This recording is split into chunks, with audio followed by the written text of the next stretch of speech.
Business there. Those bloody mining rigs in the bay. Enough. I remember.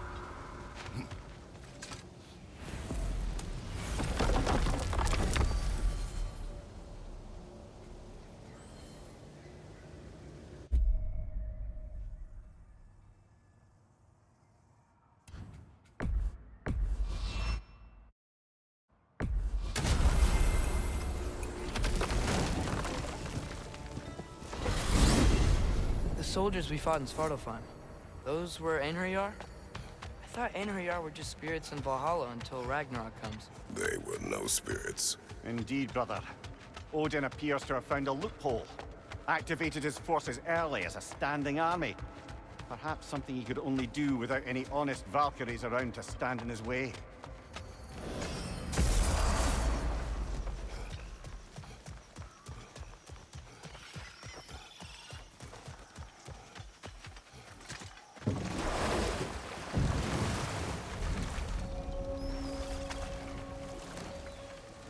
Hey, this seems like a good time to try and remember all the terrible stories about Thor and Odin. Okay, there was Thamor, the stonemason. Aye, he quarreled with his son. Went into the night to find him, found Thor instead. And there was Thamor's son, Grimthur. Who built the walls of Asgard, and whispered something of importance to Freya before his betrayal and assassination. There was Groa, of course. The knowledge keeper and prophet of Ragnarok. Thor murdered her husband, and Odin covered it up before doing her in himself. You can't forget Ymir, the first giant. Odin carved him up to form the realms from his body, and let the torrent of his blood nearly drown every giant alive. What about the giants of Jotunheim? They all seemed dead when we finally made it there. That remains a mystery. Though admittedly, it sounds like the Aesir god's dream. What about Fjorgyn?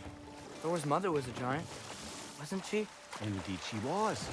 The circumstances of her demise were murky at best, but not sure I can blame Odin for that one. He wasn't the same after. Oh, I know. There was Skavi, the queen of the hunt. Aye, she spurned Odin's affections, so he tricked her into killing her father. There was Starkather the Mighty, the Jotnar military leader. Slandered by Odin, tricked and murdered by Thor. And there was Thrym the Cunning, the giant king who stole Thor's hammer.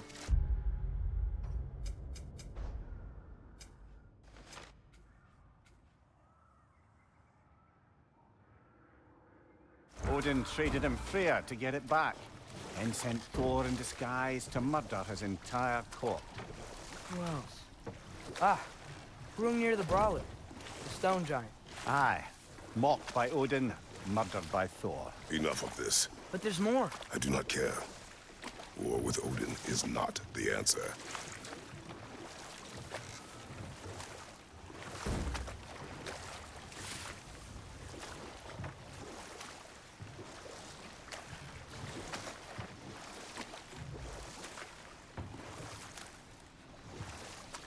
There's something I'm not sure I quite understand. In the Ragnarok prophecy Odin knows, all the realms get destroyed, including Asgard. In the version Groa kept secret, Asgard still falls. Wouldn't Odin have tried to prevent it either way? What difference did her lie really make? I think of it this way. When it comes to subverting prophecy, knowledge is power. Without the full picture and context, the finer details can lead you to tragically incorrect interpretations. But enough of that for now.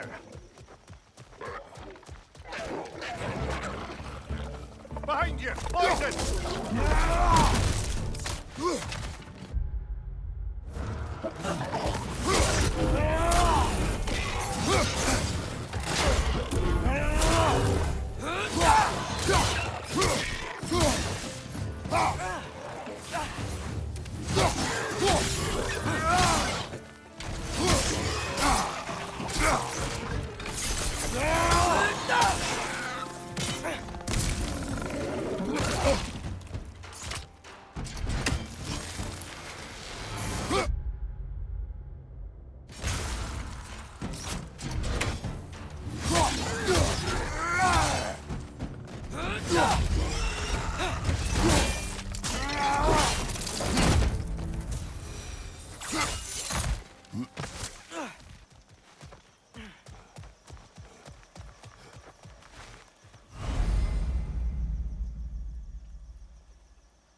flank! Poison!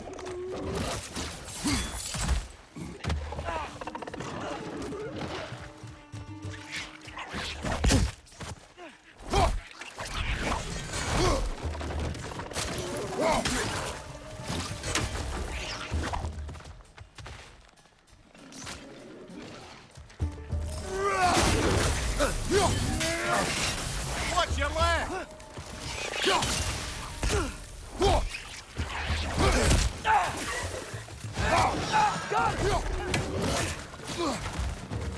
Behind you, brother!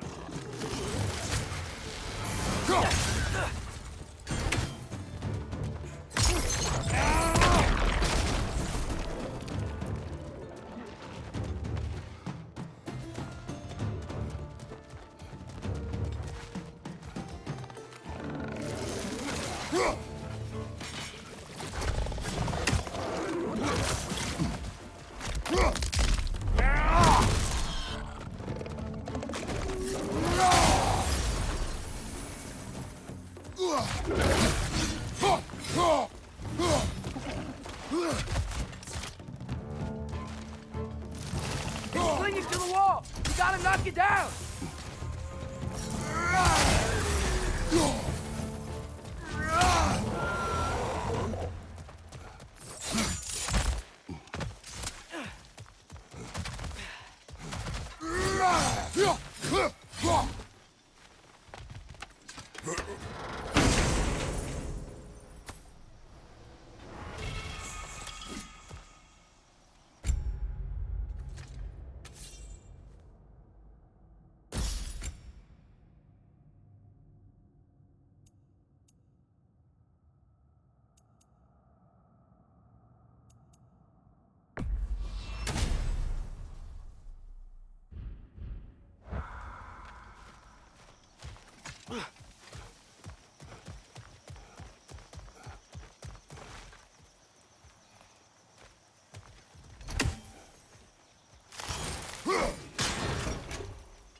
Amir, what do you think it means? Seeing more raiders come back as Hellwalkers lately. I thought freeing the Valkyrie Queen was supposed to restore balance to the realms and keep that from happening. That's a good question, lad. And a troubling one. If Hell's filled up again, it suggests that something's been hindering Sigrun's efforts. Or perhaps something even more urgent is keeping her distracted and unable to visit. Even occasionally. Yeah. Sorry, Mimir.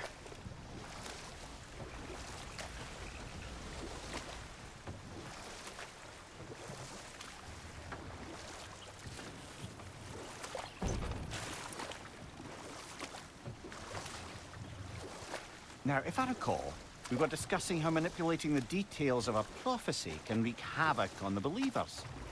Back in my homeland, I was privy to the operations of a certain coven of Heath Witches who were keen on destabilizing the government. They picked an influential Thane, an otherwise loyal man, and fed him a story of his own ascension to king. They dressed it up in enough details they knew would come to pass, so when they did, the Thane took it as confirmation. Next thing you know, he's helping matters along. He murders his king, sleeping under his own roof. Murders many he once called friends, too, thinking them fated to oppose him. Then, for a finishing touch, the witches revisit this usurper. With just a few details structured ever so misleadingly, they convinced the fool he was invulnerable to all threats. Physical or magical? Aye, aye, but 'twas not so for him. All turned into a rather magnificent bloodbath as they go.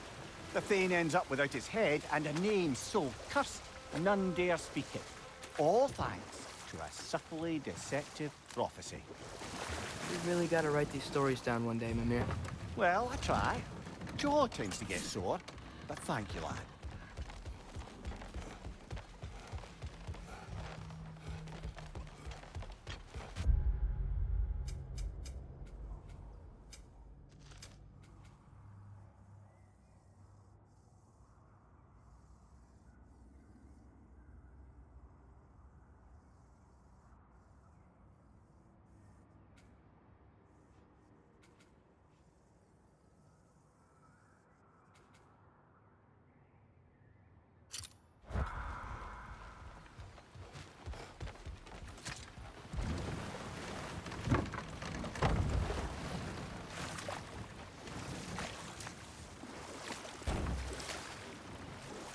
So not all dwarves can do that thing Brock and Sindri do, right? Where they just walk between realms and turn up somewhere else? Indeed, that's a rare skill. I gather one carefully cultivated by some secretive dwarven guild or other. Probably for the best. Them alone doing it is disconcerting enough.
Father, is it always moral to kill something that's trying to kill you? Yes. Well, there you have it, lad.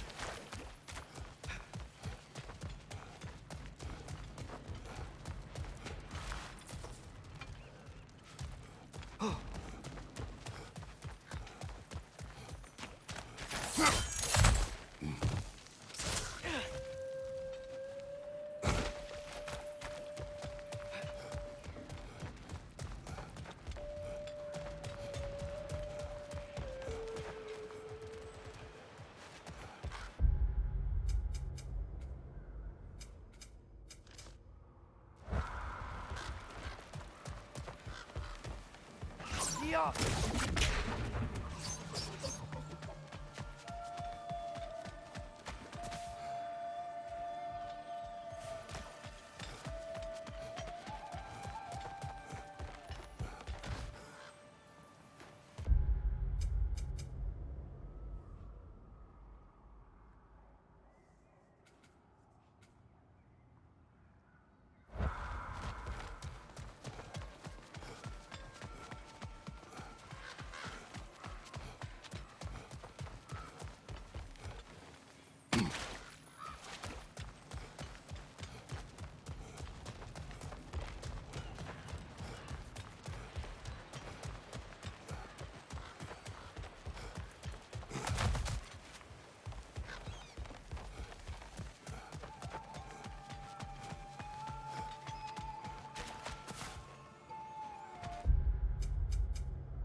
You're right!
Atreus, you are getting better. Faster. I'd even be better than you one day, huh? If you are not, I have failed.